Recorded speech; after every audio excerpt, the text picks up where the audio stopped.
Welcome one and all to another episode, an installment of It Came From Facebook.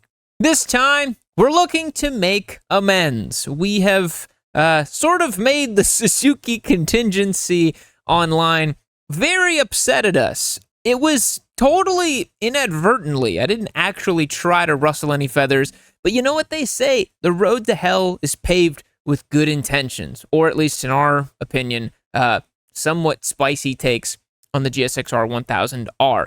Sorry. To make it up for you, today we're doing nothing but Suzukis. We're looking at all the cool Suzukis we could find on Facebook Marketplace. Let's kick it off with the first one, shall we? We've got a 2000 Suzuki SV650 going for $2,250. This is your tried and true Ultra Sigma Brain Chad move beginner motorcycle to get early 2000s SV650. Let's see what this gentleman says. 25,000 miles, runs perfectly, has title in hand. Well, if all three of those things are true, we've already got a pretty good motorcycle here.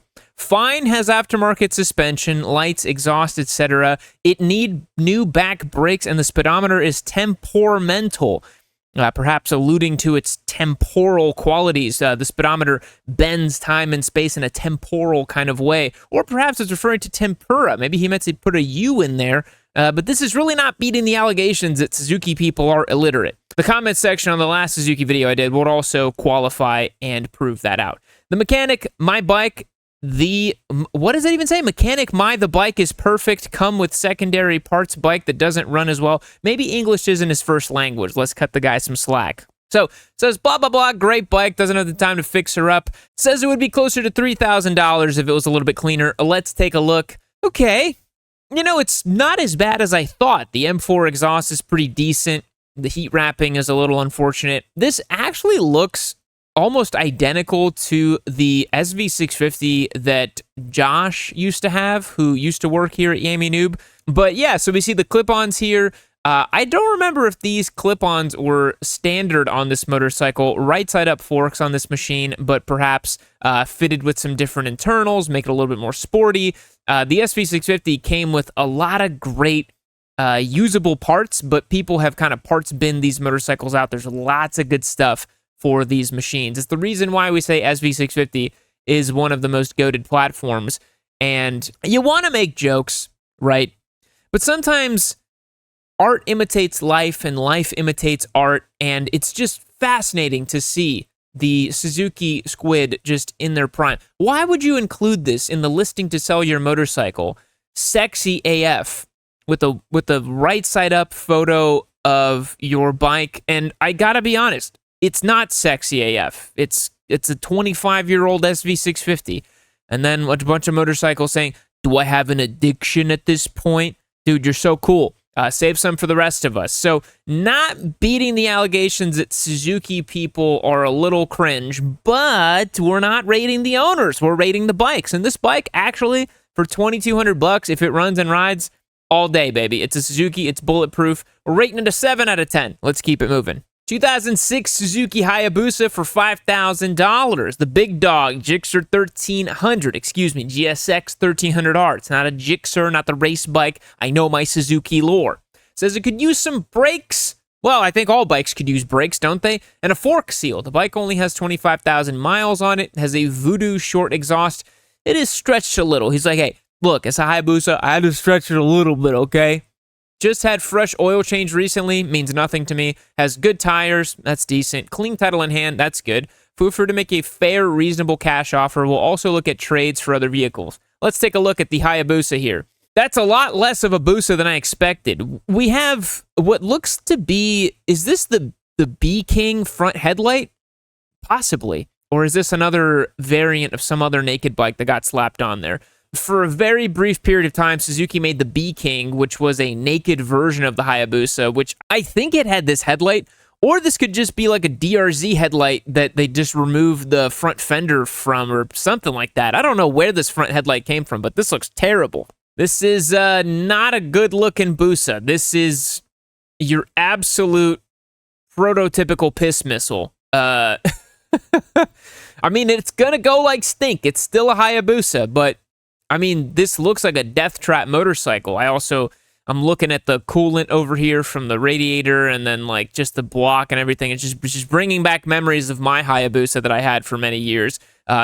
Shuddering thinking about that bike. Apparently, the bearded mechanic is very close to getting it to run again, which is pretty cool. I'm excited to see that Turbo Busa be reborn into something else for the 4th or 5th time. This Hayabusa is pretty rough, boys. You know, I can't tell if it's just like the lack of plastics, the Chinese levers.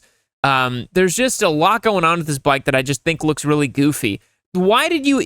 I understand, like, this is the ram air that the Busa has for the air to go through the frame and then into the motor and all that. It just looks really stupid having this on here, but having this on here. Maybe this bike with some plastics would look pretty decent, but right now I'm kind of like, oh man, this is a pretty rough motorcycle. You can see this looks kind of cut. This cowl doesn't even fit correctly. Definitely a pass on the buy on this one. I'm not sure what you would trade this for, but this is maybe a donor bike for you if you want. It's definitely not something you can cruise around and have some fun with. This looks to be pretty rough. So let's rate this one a 5 out of 10. Keep it moving. 2018 Suzuki V-Strom 1000 for $5,600. 13,000 miles, clean title. We have very little information to go on. Let's take a look. $5,600 is pretty good. Oh man, look at this. Look at this high-achieving, well-to-do motorcycle coming from a good, clean neighborhood. Probably has good grades, going somewhere, got accepted to a state university on a full ride. What a well-to-do motorcycle, boys. Look at this thing. Comfort seat, clean all around, crash protection. Guy put some knobbies on it, clearly doing some long-distance adventure-style riding. And holy top box, boys. How many ground-up Filipino boys are we going to put in there? How many pizzas are we going to get in there? How many Suzuki-branded those can we fit in that top box? There's only one way to find out. And Josh, please edit out dildos, otherwise this video will get limited advertising potential on YouTube. But the V-Strom 1000, excellent platform. Every single one of these that comes up for sale, I question why anybody would buy anything other than this. Big torquey V-twin, bulletproof Suzuki reliability. Every single one of them that come up for sale have been adult-owned and cared for, and in a beautiful, clean neighborhood like this. Look at this manicured yard. Look at this clean street. Look at this guy that actually took the time to pull his motorcycle out of the driveway and take a picture for you to look at. And I also love that he just, like, didn't even bother listing all the mods and crap and his whole life story with the bike. He just said 13,000 miles, clean title, come check it out if you want. I don't care. He doesn't need the money. He's selling it because it's just taking up space and he needs a little bit more room in the garage for his other toys. I can really respect this. This is an ultra clean listing for less than $6,000. This is a hell of a motorcycle. I love when these deals come up. And yes, it is a Suzuki and I do like it. Ultra simple dash from 2018, but the V-Strom 1000 dash, this probably dates back to like the mid-2000s, I would guess. That is one hell of a top box, though. Jeez Louise, man. What are you fitting in this thing? I think you could probably feel like a whole camping loadout inside of this thing. It's enormous. Yeah, Suzuki 1000 kind of rallied out. $5,600. Yeah, I'll take it. Let's do it. Cool. Yeah, 9 out of 10. No notes. Moving on. 2002 Suzuki Katana for $3,500. 02 GSX 600F Katana, 10,247 miles. Only issues is forks need rebuilt, but still rideable as it sits. Well, it's kind of a big issue. Runs and rides great. Has been dropped at low speed before. I got it, but doesn't affect the look. Fairings are not cracked, just scuffed. So it says rear turn signals are mounted under rear with LED strips. LED setup done correctly along with front HID kit. Let's take a look. You know, it's not as bad as I thought it would be. You see some scratching here on the fairing. I gotta be honest, I've never really cared about slight imperfections like that on a motorcycle. They've never really bothered me. I think the only time it bothers me is if it's a brand new bike that I've just bought, giveaway or otherwise, and I get a scratch on it. I'm like, oh man, this thing was brand new, so factory fresh. Now it has a scratch. That sucks. But I mean, how old is this thing? 23-year-old Suzuki Katana. It doesn't really bother me or affect me to have a motorcycle with a blemish on it like that. The fairings actually look pretty decent. This is one of the cleaner Katanas I've seen. Katanas usually come up for sale in horrendous states of disrepair. But why does this one say, yip, yip, yip, If anyone in the comments knows what YP stands for, let me know. Maybe that's the brand of the fairings that he got or something. I'm not sure what that means. So hopefully it's nothing weird or bad, because I genuinely have no idea what that means. The seat looks to be in pretty good condition, which, to be honest, on a Katana is basically, that never happens. There's usually the seat is in terrible condition on these. But it's seated pretty good, man. It's really, this is one of the cleaner Katanas that I've seen. These are never kept this clean. Normally, Katanas are just like completely thrashed out and abused in relatively short periods of time. In the span of about 15 to 20 years, Katanas just become the most wretched, crapped out bikes known to man. Now, one thing I wanted to point out is the flames on the front kind of give this motorcycle like eyelashes, kind of has a fabulous look about it. I'm not sure if that was intentional to make it look so like kind of cute and pretty with the eyelashes, but that's the kind of look that I get from this one. You got the eyelashes, the yellow paint. It doesn't read as fire, but it does kind of read as like fabulous little like wing tips, I think is what women call them when they kind of wing the tips on the eyelashes. So it's just very beautiful, beautiful little Katana. I think for the overall vibe and for the price, this one will give a 7.5. Okay, like in terms of Katanas, really not so bad. Moving on.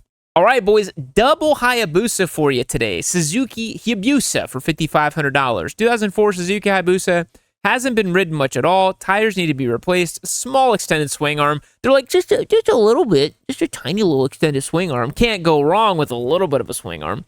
Full Yoshimura exhaust, power commander, no test drives without cash in hand, open to some trades. Let's take a look. Wow, actually, that's gorgeous. That's a good-looking Hayabusa.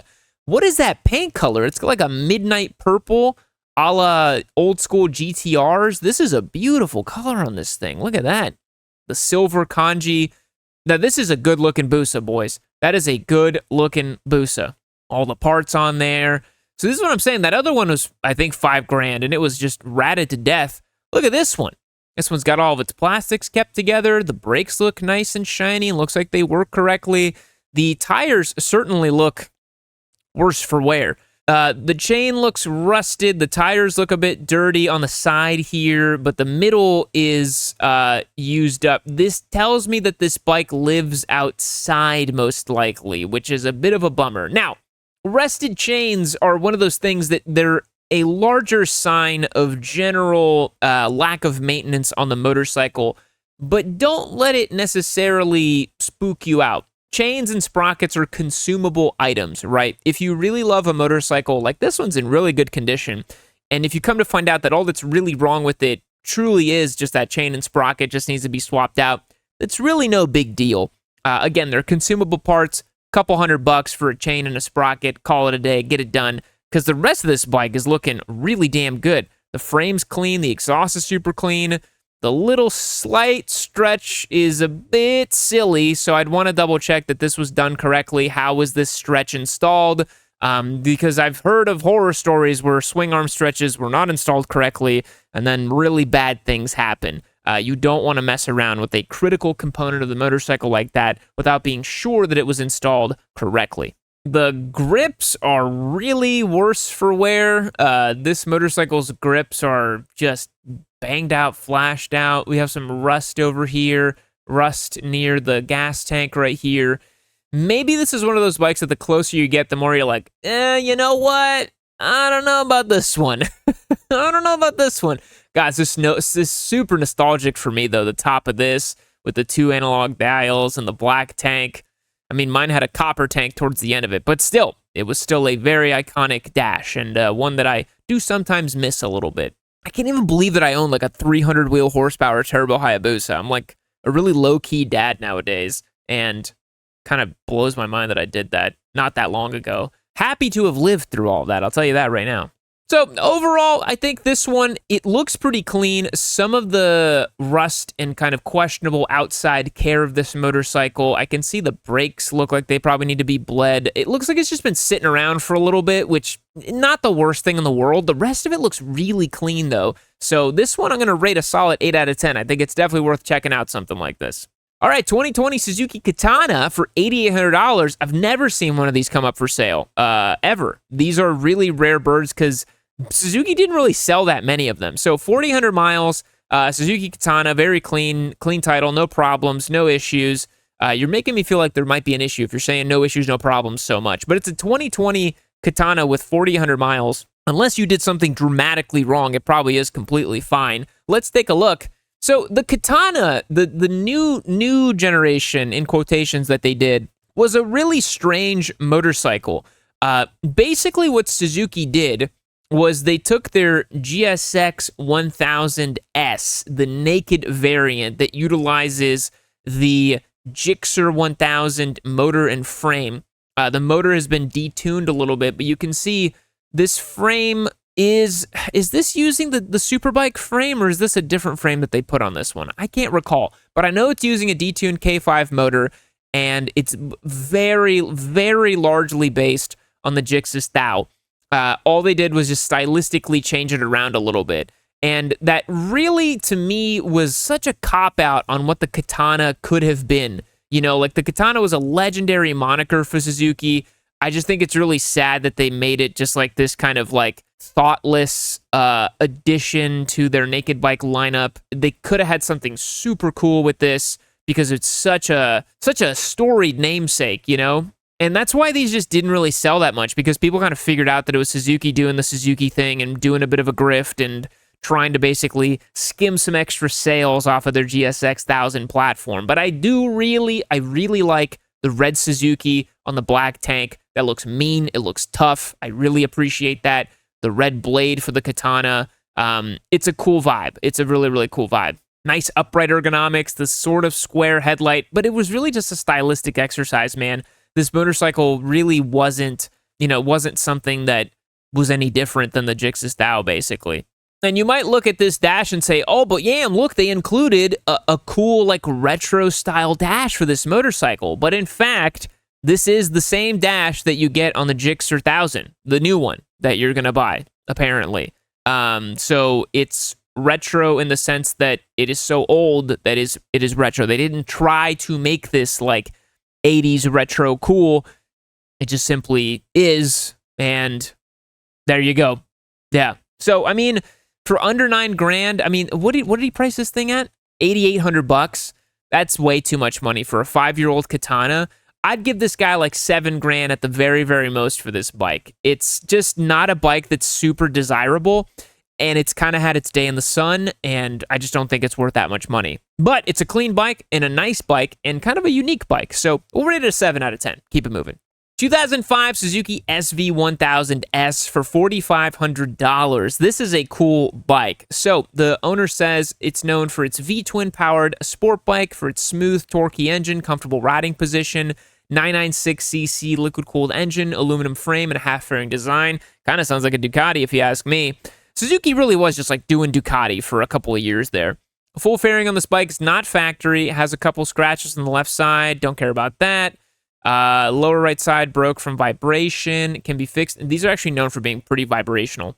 The tank has a couple of scratches from the tank bag. I bought the bike in 2013 with 1,100 miles on it, and it has been an amazing bike. Absolutely amazing in the curves, and smooth as silk on the highway. Well, that's cool. He's bought it back in 2013, so he's had it for well over 10 years. That's pretty cool. I bought a cruiser last year, and I promised that I would sell it if I didn't ride it. 213 miles in 18 months isn't considered riding in my opinion, so she needs a good home with someone that will ride it. If it matters, this bike has been garage kept its entire life. If this ad is still up, it's still available. So, sounds like a nice older gentleman who just isn't riding the bike very much anymore. His loss could be your gain. Let's take a look. Ooh, it's clean. Ooh, it's nice. SV1000 is one of those bikes that people kind of sleep on. They don't really think about it because the TL1000, I believe, was the bike that Suzuki was trying to race in the Big Twins category for Superbike, if my memory serves me correctly. And the SV1000 utilized that motor, but in a slightly lower state of tune. So it was kind of like the big brother to the SV650. So you had the SV650, the SV1000. They were both being sold alongside each other, similar in their execution. You can tell that this kind of front fairing and half fairing thing that, I guess this one sort of is fully faired, right? Because it's got a belly pan and the full fairings up at the front.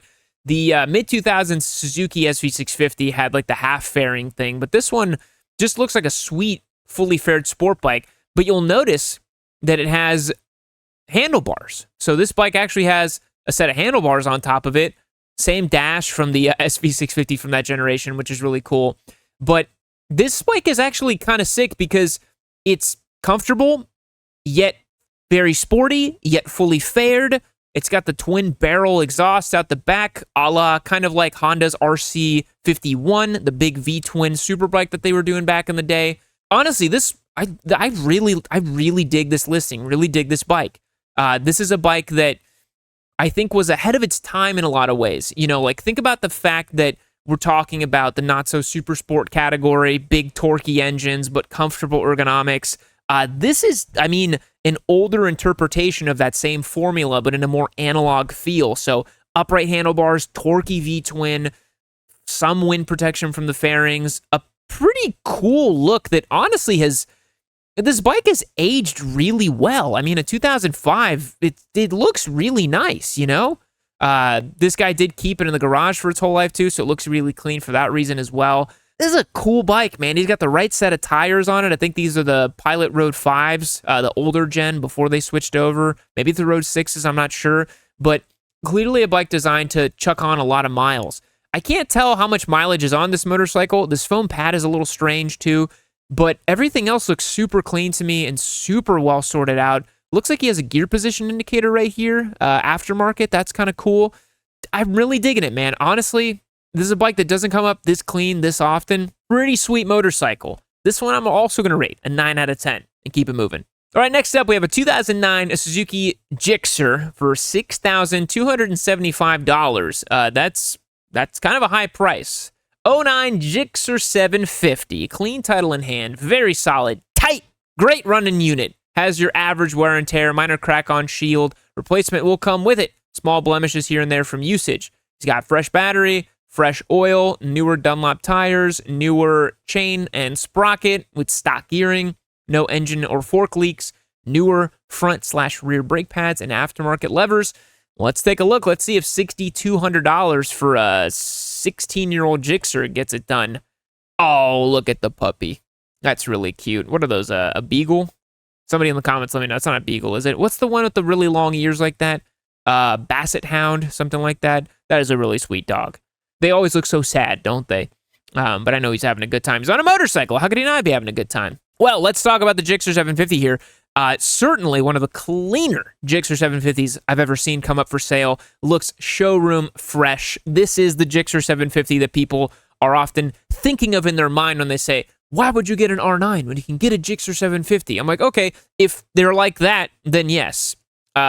So the best part about this is functionally the same as a brand new Gixxer 750. So 16-year-old motorcycle. I know what you're going to say. Yeah, they had a big update in 2011. Stop saying that they've been updated in 16 years. Come on, they're basically the same, dude. Like, don't come at me like that saying that the bike is radically different from 09 to 2011. There's some minor updates and changes. I know they went through some stuff, but it's been running the same for a very long time. So the bones are pretty much the same. They're pretty much there. Looks like you have a nice little rear stand. Don't know if that comes with it, but this is, like I said, one of the cleaner Gixxer 750s I've seen come up for sale. No discernible scratches over here, even though we have a keychain hanging around over there. Hope you don't ride with it like that, because then it just sloshes around everywhere and just scratches everything up. Pretty clean otherwise. The copper and black colorway for me is always going to hit because I had a Turbo Hayabusa with the black and copper setup. But, I mean, for a Gixxer, it's pretty clean. Most of these live horrible, abused lives. I'm not sure what's going on down here, that this is like a sort of pink color or flesh color down here. This case should be black, shouldn't it? Why is it like pink or flesh colored? I'm not really sure what's going on with that. But a good looking, clean Gixxer 750. These are now supposedly holding on to their values a little bit better because people have realized that they are sort of in that Goldilocks zone of what people are looking for in terms of power in a motorcycle, yet ease of handling. One of the cool things about the Gixxer 750 is that it's largely based on the Gixxer 600 chassis and setup, so it really hits that sweet spot between 1,000 and a 600, has a little bit more punch, still a pint-sized package, still really fun to ride, and is, tried and true, tested for the last 12, 15, 20, 25 years, whatever you want to call it. So they've been at it for a very long time with this one. I'm really hoping that Suzuki updates the Gixxer 750. I think right now is the perfect time to re-release or reimagine the Gixxer 750 for the 2025 plus model years, kind of this new market, the new not so super sport thing. I think it could do really well, update the plastics a little bit, update the designs. I've said this before, that if Suzuki releases a version of this bike that's just slightly more comfortable, slightly more updated, cruise control, TFT display, just call it a day. That's going to make quick shifter up and down. It's done. People don't need much more than that, and it would be a super fun motorcycle. This one's pretty clean, and I'm going to rate it an 8 out of 10. All right, boys, that's going to get us done for today. Thank you so much for checking out this episode of It Came From Facebook. Hope you had some fun. Hope you learned some stuff, and I appreciate you watching. I'll catch you in the next one. See you later.